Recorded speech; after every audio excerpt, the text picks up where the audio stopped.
Faint sounds of wicked laughter come from behind you in the sun-scorched desert.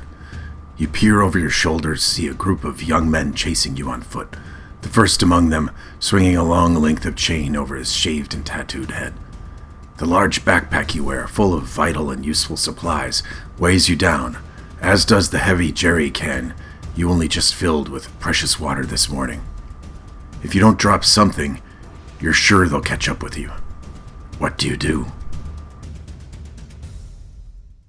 Post-apocalyptic themed pencil, paper, and dice games, which involve resource tracking, planning for battles, and survival mechanics, are not only enjoyable, they may be valuable tools for preparedness. Today I'll explore how these types of games, playable either alone or with your own family or others, can serve as a relief valve for stress, a bit of therapeutic escape from life's demands, while getting you to think about new challenges and maintaining a focus on preparation and post-apocalyptic survival.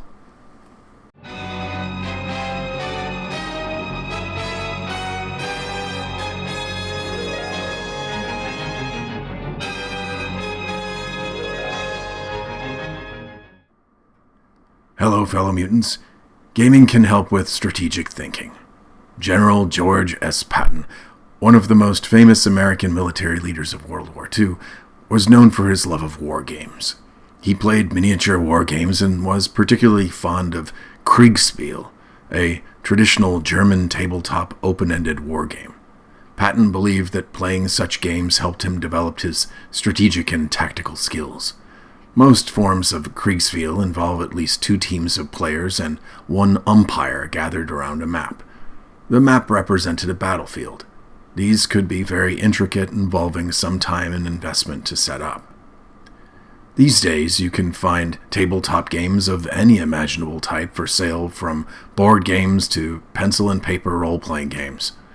The umpire required for such games like Kriegspiel resemble, in a way, a game master of traditional RPGs, which generally focus on individuals rather than entire armies.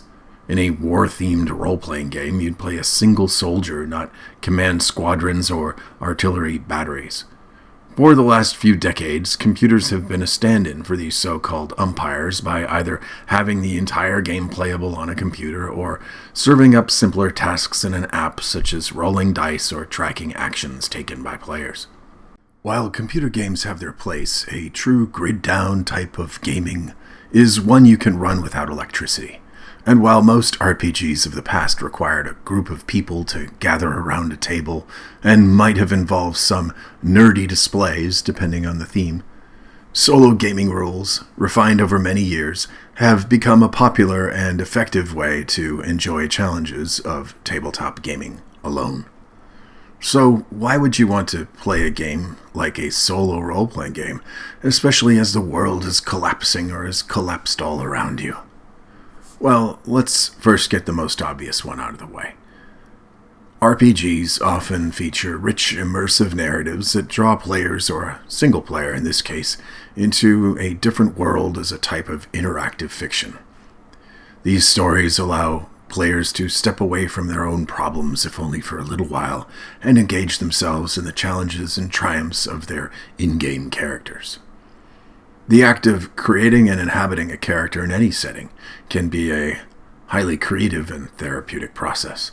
Players have the freedom to put themselves into situations they haven't experienced personally yet, such as a lack of food or water, or a band of bandits cresting the horizon out to steal or kill.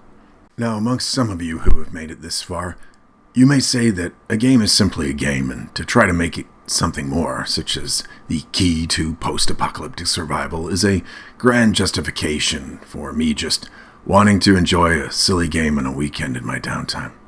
And you'd be partly right. But here's a good example of how a game could really get you, or the people you live with or depend on, thinking out of the box. Say your in-game character or group have 3 days before your water runs out. For an average person with average experience and physical fitness, carrying 5 gallons of water in a jerry can, approximately 42 pounds or 19 kilograms, in the West Texas desert during the summer would be quite challenging. Now, Imagine your in-game character, an average person again with average experience, were to carry 5 gallons of water for a 6-hour period. It would be reasonable to expect that they could potentially cover a few miles, depending on factors like the terrain, temperature, and that person's physical condition at that point. If you're playing a particularly realistic role-playing or other similar tabletop game, there could be very clear calculations you could make around movement speed, how much water you'd need per hour, and encumbrance. Other games might gloss over these details and focus on fun, though I'd say in this case it's worth it to dwell on the details a bit as a learning experience. Now, say you've got that group of young bandits chasing you. They have very little besides some weapons and the shirts on their backs. And maybe they just saw you while hanging out in the shade of a ruined gas station while you've been dragging your supplies around for hours and are exhausted. What's the best course of action to take? Without water, you'll die. But if you keep on carrying a full backpack of meds, fire-starting supplies, toothpaste, and all manner of preps, not to mention, of course, that giant jerry can of water, they'll catch and most likely overwhelm you. The best part of a good role-playing game is that the choice is up to you, and the results of that encounter could go many different ways. So this is the benefit of gaming. One can engage in imaginative problem-solving that isn't a part of the drudgery of daily life. Or for those coddled in the luxuries of air-conditioned civilization today, a crisis-filled world in your head can provide a mental change of scenery.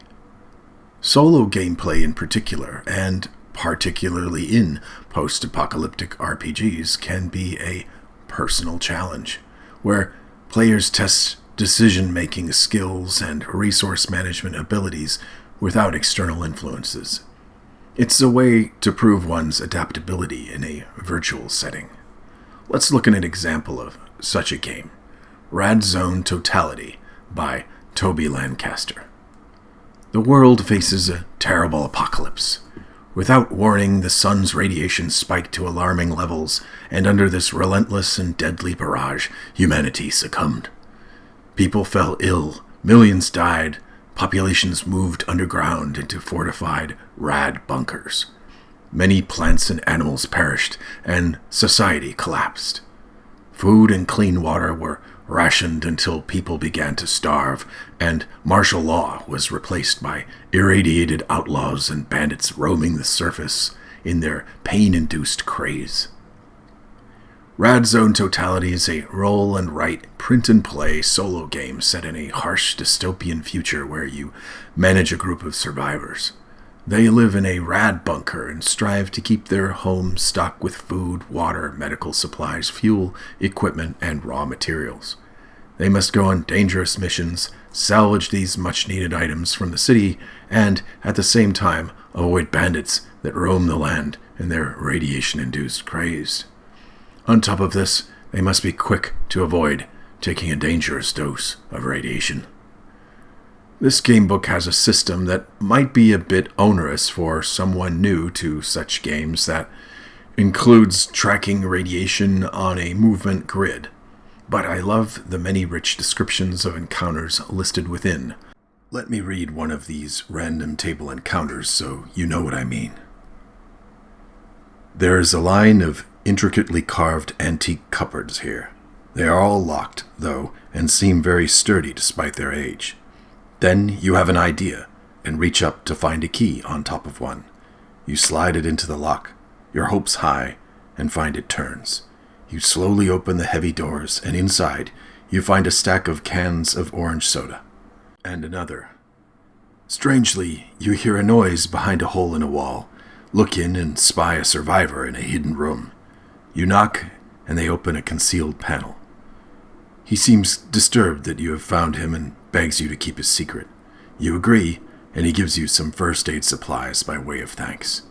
Though I've not counted, I'd guess there are hundreds of such random encounters, though each of them is on a small table of 6 different options tied to a type of location, such as an office building, which allows you to roll a standard 6-sided dice to get a result.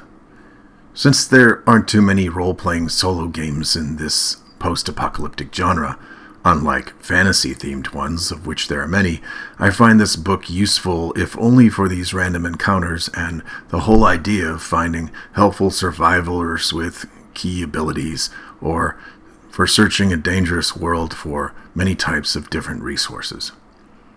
In any case, I'd suggest it's worth checking out some resources or books like these. Among the games you can play alone are the aforementioned Rad Zone Totality, and the very simply named Random Solo Adventure Post-Apocalypse by J. Pingo Lindstrom, which is a very simple game to get into if you're just getting started in this kind of thing, only one notch above a choose-your-own-adventure book, to name a couple.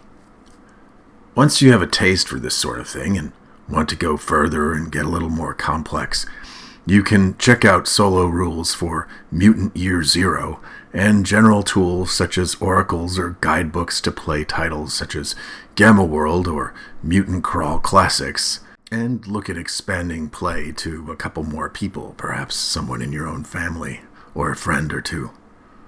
Who knows, I might even create my own setting for a game not so unlike Johnny Apocalypseed, where killer androids roam the desert and copper bullion rounds are the primary currency for trade. Well, that's all I had for today, fellow mutants. Until next time, it's Copper Mutant, signing out.